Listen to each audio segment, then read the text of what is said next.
All right, good morning. I'm Aaron Heiser of Maker's Leather Supply, and this is the next build video for the Livestock Commissioner's Bag. Okay, I fixed all my issues that we had with when we sewed it together, and I forgot to mention something about sewing this thing together that can make it easier for you, especially if you only have a flatbed sewing machine. When you're sewing the tops and bottoms onto the gusset, if you have a flatbed sewing machine and you want to do it that way, all you have to do is lay it down flat on that sewing machine and you can sew them this way. You just push everything else out of the way and you can sew it along there. I don't like to do that particularly because, you know, on a sewing machine, the top of the stitch and the bottom of the stitch look very different. And I want the top of the stitch, because, you know, when you're doing the front, it would be like this now. And I want the top of the stitch, the pretty part of the stitch, of course, to be on the front of the bag. Excuse me. However, it will make it a lot easier for you if you're using a flatbed sewing machine, and it will also eliminate a lot of that blowout issue that we talked about before. So in this video, I'm going to put the handle piece on the top. I'm going to put the little magnetic clasp on the front. And I'm going to show you how I'm going to clean up some of these edges. And I'll use a couple of different tools to show you some different ways to clean up some of these edges and get them ready for an edge paint. This is a chrome tan leather, and it doesn't matter what you use to do your edges. They don't burnish as well as they just cover up with edge paint. I'm not saying that you can't burnish them at all. There are some concoctions out there that work, but the absolute best thing I've found for straight up chrome tanned leather that doesn't accept water, doesn't accept you know, gooey, pasty edge burnishing stuff, is to just go ahead and paint those edges. And I'm pretty sure I have one of my Alpha Flex paints that's called Camo that's going to be about the right color for this. So that's what we're going to do. I'll clean up the edges a little bit, and then I'll just demonstrate a little bit of edge paint and show you, how I do that. And that's about it. So let's get to it. First things first, we're going to do this the handle on the top. What I'm going to do is set my little camera up here on top of this thing so we can see more. So here's what I've done. I've put some books and stuff inside here so give it some rigidness so it'll stand up on its own, okay? Oh, I'm sorry, and the very last thing I need to do is pinch and sew these corners here, okay? There's no trick to it. It's very self-explanatory. I'm going to pinch them together, and I'm going to have to hand sew them because I just don't trust any sewing machine in this building to sew that little area right there. Kind of a difficult angle. So yeah, so to put the handle on here, like I said, I've put some books in here, and I want to figure out where I want this flap to fall. And again, I want this flap to fall pretty far down the bag because of the star that's on it. So I'm going to raise it up about an inch and a half off the bottom there. And depending on how you built your bag, how big you made your flap and stuff, there's differences. I mean, yours may not go this far down, and that's fine. It doesn't have to. Okay, my other Livestock Commissioner's bag, it goes down only to about right there, and that's more than fine. It still looks amazing. Okay, but this one I wanted to go down pretty far. And what I'm going to do is I will take my handle holding piece here, okay, and I need to kind of measure it right to left and just get a good eyeball. I'm just eyeballing this right now. Okay, so this looks about centered, and it sets directly on top. It's very important that this ends up directly on top of the bag when it's closed. Otherwise, when you're holding it, the bag will be leaning one way or the other. And this is a very scientific method I'm doing here. All I'm gonna do is put it where I want it, and then where those two little slots are, I'm just gonna mark my leather just a little bit, okay? Then I'll bring it down, lay it flat, and actually do measuring to make sure that, we're really in the right spot, okay? But I mark where those little slots are because no matter how much, you know, if I move it 1/4 of an inch this way or that, those little slot areas that I marked will not come out from under it, you know, like it won't show because my movement's going to be very, very small. Okay, so there's the 2 little marks I made. Now I can lay this bag down flat, and what I can do is I can measure, you know, I can use a ruler or something and make sure that it's perfectly parallel to all the other lines on the bag and stuff like that. Eyeballing it, looking at it, it doesn't look too bad at all, but that's what I love using these big old like quilters rulers and stuff for, is so that I can get a good measurement. I'm going to put some double-sided tape on the back of this. And I'm just putting it around the edges, the very edges, because again, the strap has to go up underneath there, you know, and rivet down. So anyway, I'm going to run some double-sided tape, just the 1/4 inch double-sided tape around the outside perimeter of it. That way, once I am ready to stick it, it'll set in position while I walk over to the sewing machine and sew it on. Okay. Now, I will say this, once you've made a couple of these bags, I do recommend that you put this on before sewing the flap on the bag. I did not, because again, if you added 2 inches to your flap, or if you, you know, made it one of the small alterations and variations that we've discussed, it would move where this handle sits. Okay, so I'm showing you how to measure and put it on afterward. And then once you figure out how you like to make this bag and where your variations in the pattern are, then you can put this onto your pattern itself, and it is easier to sew this on without the whole bag having to rotate through the sewing machine. Okay, so all that to say this, right? What I'm going to do is I'm going to stack up some rulers here, and I'm going to go from the front of the flap, and I have several, you know, rulers that are exactly 2 inches wide. Oh, there's another one here. Okay, and then I can get it to where I know that it's going to be parallel to the flap of the bag. Okay, so I'm going to go ahead. I also want to make sure, of course, that it's centered, so we're going to center this ruler. Actually, we'll center this ruler.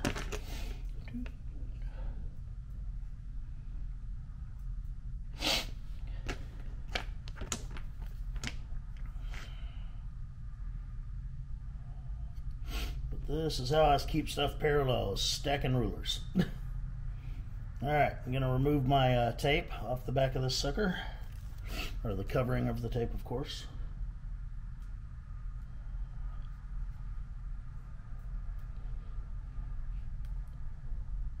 Sometimes when you're using a oil tanned leather, the whole tape wants to come off and not the not just the backing.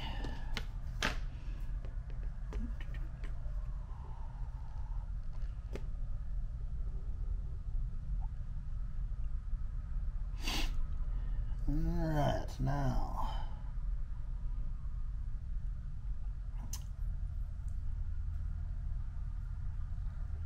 make sure my ruler's centered, and then I can make sure that this thing is centered to the ruler.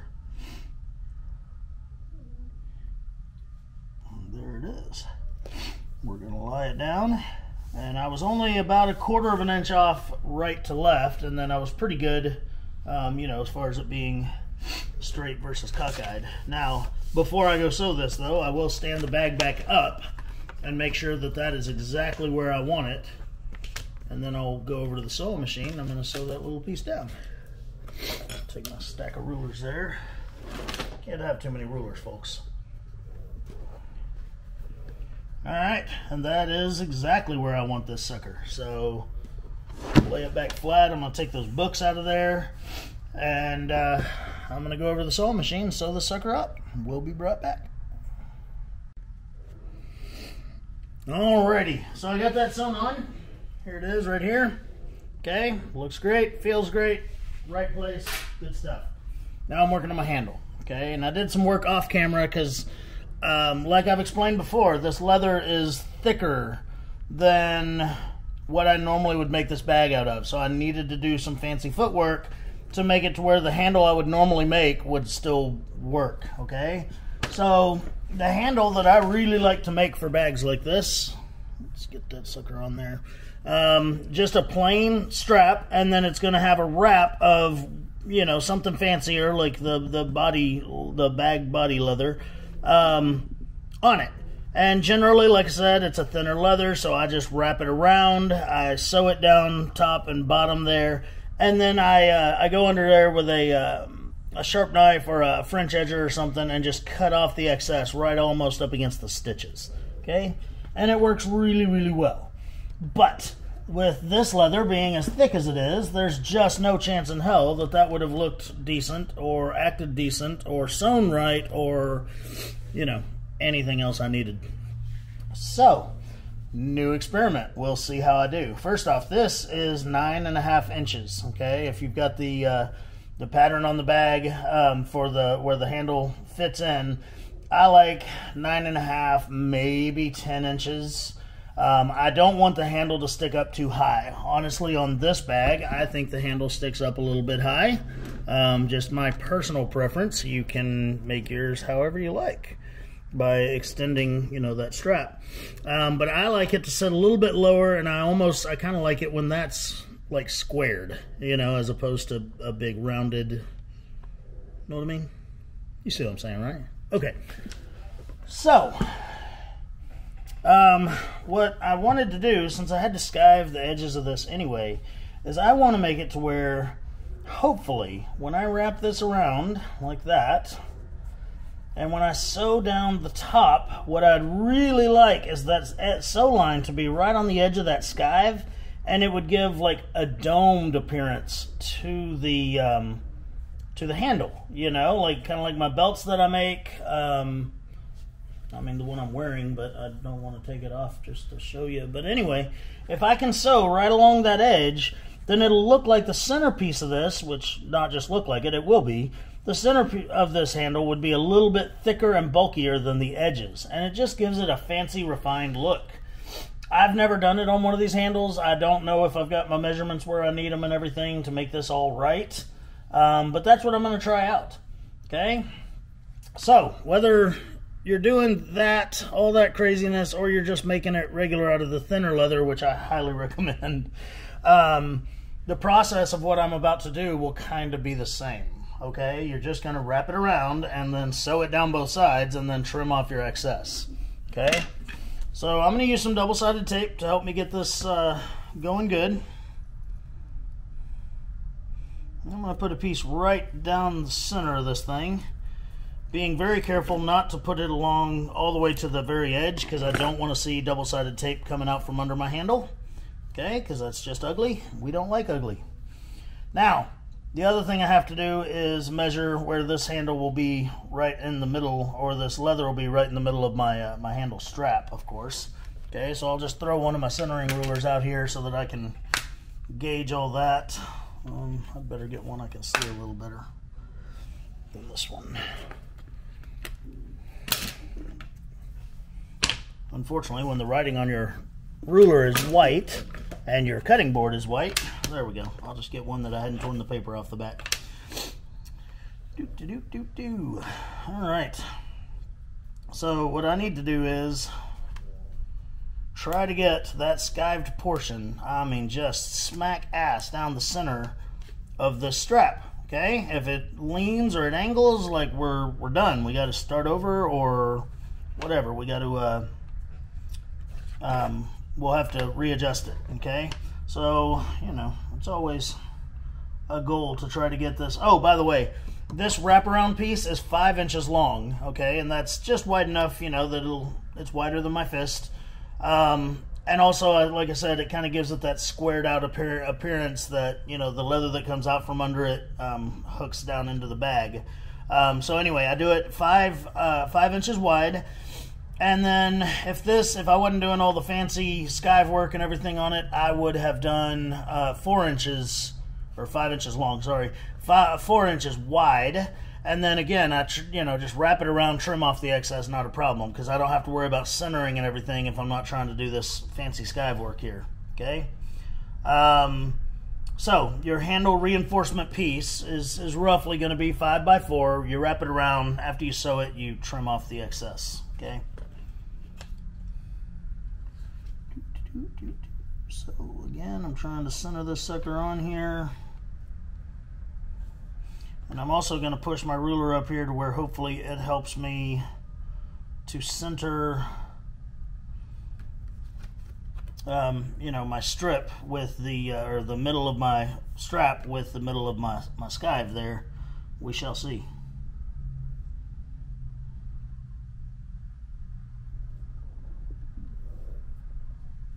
I'll lightly press that on there. And I'll pick it up and I will look to see if my skive looks pretty well in the center of that. Okay, so since I got that part hopefully right, I'm gonna now tightly wrap these around the edges. Okay, and I can already tell I'm gonna need to, the first one that folds over, I need to trim it down just the tiniest little bit, because when I wrap it, it goes past that area. Okay, and I don't want it to go past, I want it to stop just short. So I'm going to trim off, I don't know, probably a little bit less than 1/8 of an inch, not quite a 1/16 type thing. There we go. And then I'll put a piece of double-sided tape on this and wrap it over. Again, keeping it from the very edges because I don't want to see it sticking out of my handle. I did use a edger on my strap and edge so that this is, this would be round as it goes around the edges of the strap. And then when I do this, what I'll do is I take the strap and I roll it onto the handle. Okay, and hopefully that takes it to where there's not a big gap in there and there's not like loose. You want that thing nice and tight. Okay, now I'm going to take some double-sided tape, do the exact same thing going the other way, and then I'm going to go and say a little prayer while I sew it that it all comes together like I hope it will. We shall see. I may have needed to skive the center of it a little bit more than I did, but again, we shall see.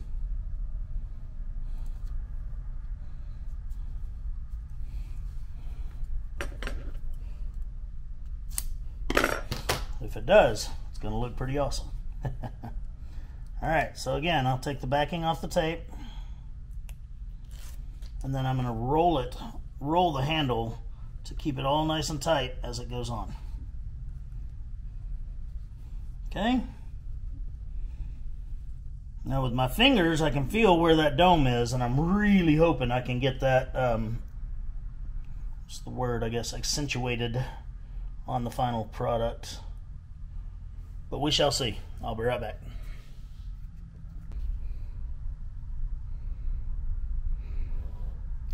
All right, so hang on a second. There we go. Sorry, my little screen on the back of my.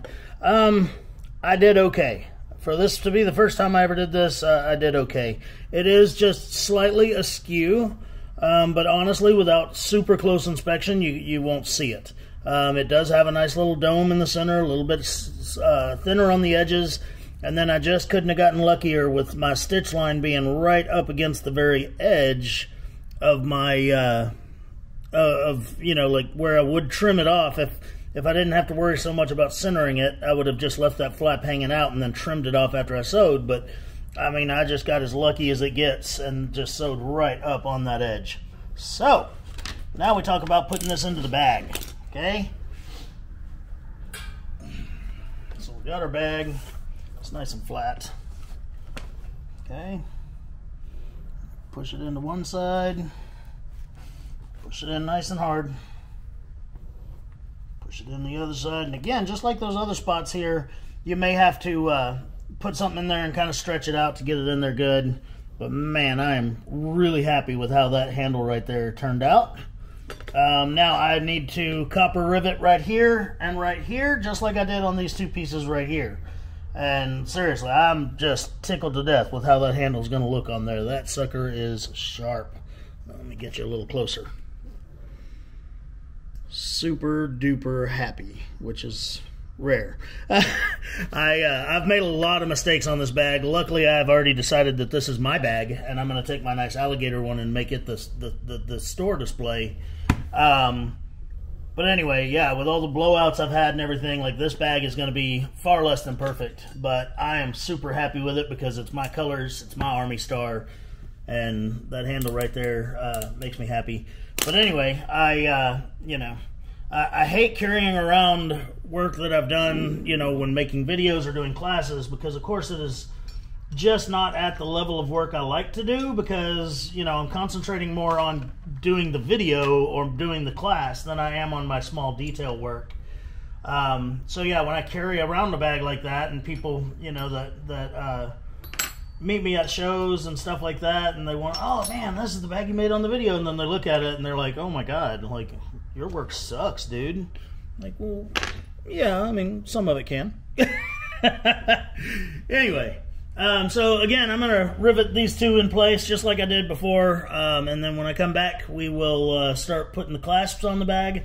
The very last thing I'm going to do is sew those bottom corners, and the reason I saved them for last is because this bag is very flexible until those are sewn. Like, when I had to roll this up and get it under the sewing machine to get this sewn on, I couldn't have done that near as easily if those corners were sewn, because it really adds to the rigidity of the bag.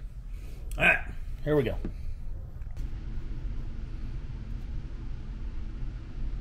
Alright, so it's time to put the clasp on, okay? So what does the clasp consist of? On this bag, I have a black one. On the mystery box, we did send out a silver one, which, honestly, like, my loops back here are silver and everything, or nickel, whatever. But I just really thought on the front of this bag that a black one would look pretty sharp.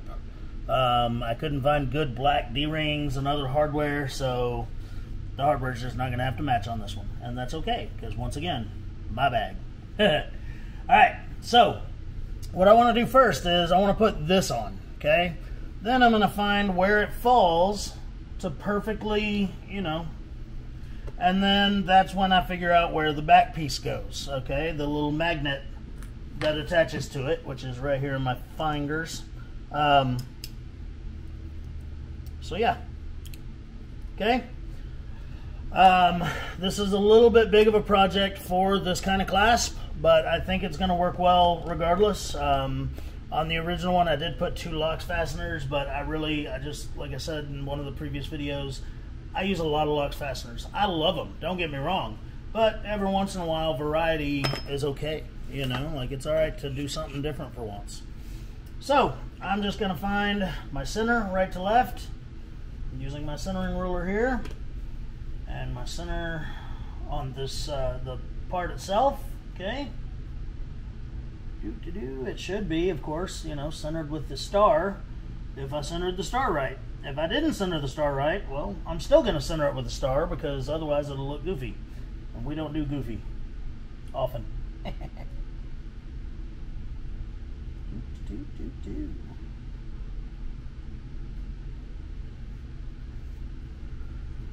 Okay, so that's what we're looking at right there.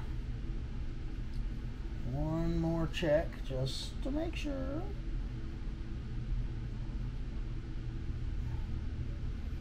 Alright, now what I'm going to do is I'm going to take and just make a couple of little marks right at the edges of it, so that as I screw it on and everything, it won't be too hard to keep it where it needs to be.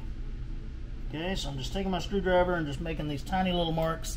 Honestly, you should make those marks on the back side, just so they're not seen, but this leather is going to scratch all day, every day, and those marks won't mean a hill of beans, you know, in a week. So, alright, so now I have to take my 2 teeny tiny little screws, okay, and I have to screw them into the back holes on this. Sometimes you can kind of get them started and then push the piece on there, but these have a pretty long pokey thing on them, and I don't think I'll be able to. So unfortunately, I'm having to do it on the fly. So I'm going to try to get them started by hand and then turn them with the screwdriver afterward. But I want to put one on, get it to clamp down on the leather a tiny bit, and then put the other one on, and then screw the living crap out of both of them. Okay, so I'm going to check my measurement one more time. We look centered. Now I'm going to drop the other one in there.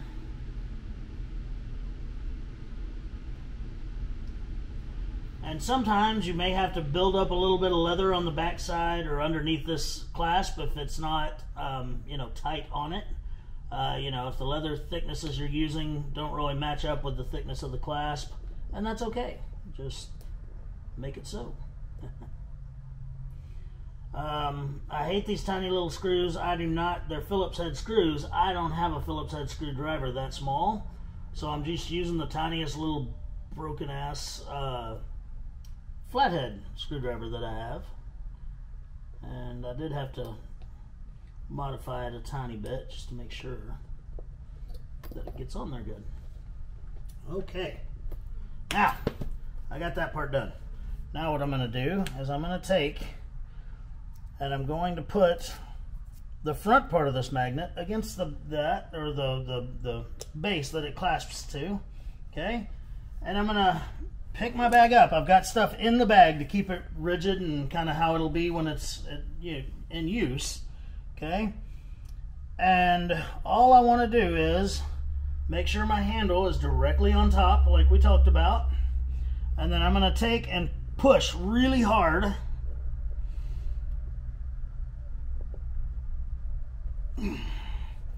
And what I did is I left some indentations right there where the little pokey things on the back of this go. Okay, so now I'm going to put a cutting board inside there, or a piece of rubber. I'm going to use a any kind of chisel or something like that. You could even hand cut the little holes if you want.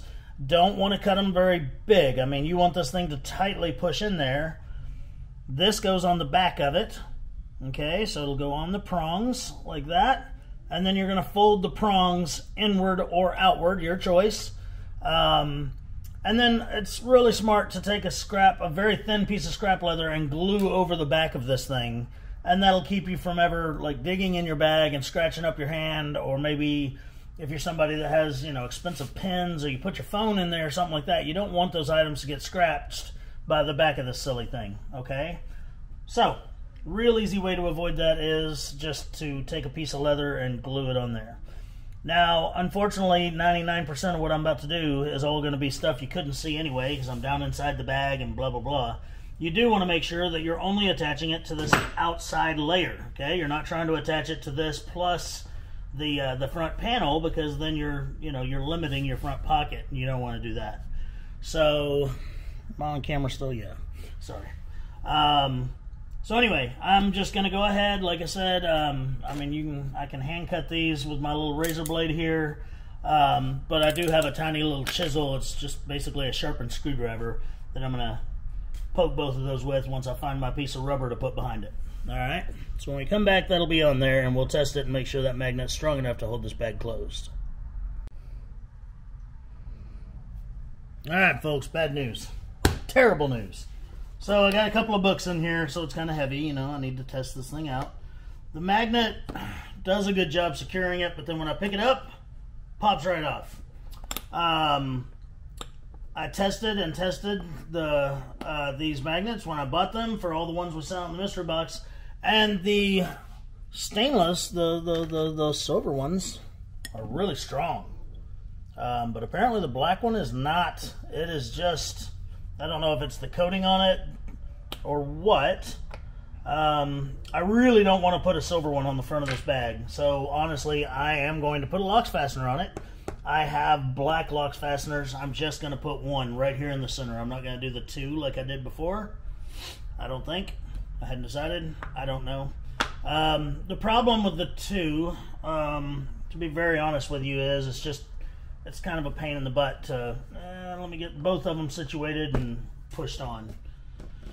But I do like the balance of two of them because it's a small, little knob, and I've to be able to, to have two of them, it kind of looks more, I don't know, aesthetically, I find it more pleasing. There's the words. So, I know y'all have seen me set 1,000 LOX fasteners, so I'm going to turn off the camera for a little bit. I'm going to try, see what one in the center looks like versus two on the edges. And when we come back, I guess we'll see which one I decided on. And then we're going to do these corners. Alright, so I ended up with 2 LOX fasteners. So that sucks, but oh well. Otherwise, it's time to do the corners, okay? And there's not a lot to it. I'm going to take some contact cement, put it in here, put it in here, stick them together, and then hand sew just like I would hand sew anything else, okay? I will get my my pricking irons. I'll put some rubber back here. I mean, it's going to be some crazy angles in trying to do it, but it'll work. And I'm just going to sew from as close as I can get into here to as close as I can get into here, and then I have the esteemed pleasure of doing it all again. So, we'll be back. Alright folks, got those corners sewn in. I actually, instead of using pricking irons, I used an overstitch wheel and an awl to make all my stitching holes. It was just a lot easier on that crazy angle. Now what I would like to show you is kind of how you can use a couple of different tools. Hang on a second.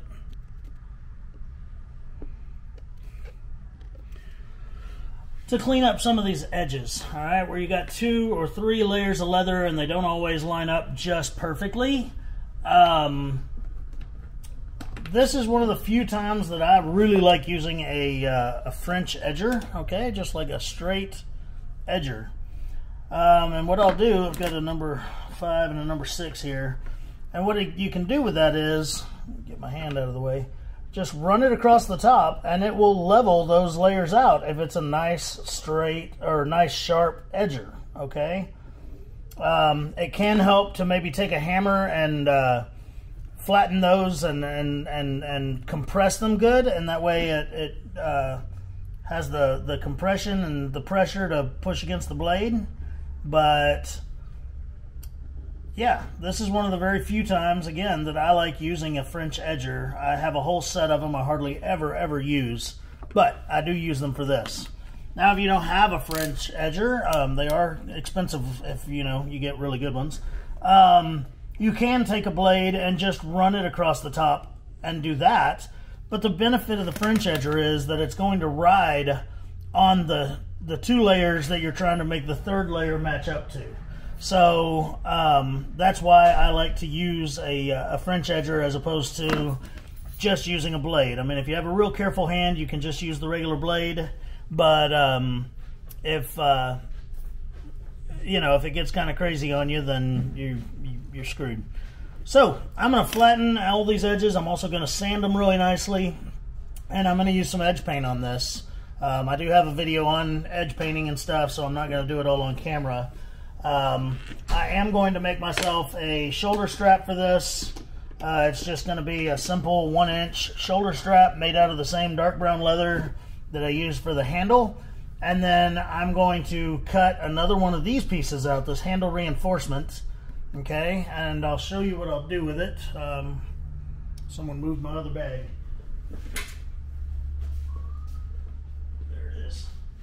Alright, so the exact same as my handle reinforcement, okay, and then I sewed a bottom piece just around it and then trimmed it off, and then I just ran the handle down, or the strap, shoulder strap, down the center of it, and it makes a really nice shoulder strap pad. So your 1-inch pad, if you had a bunch of weight in here, you know, that would can bear down on your shoulder if you're standing in an airport all day or whatever.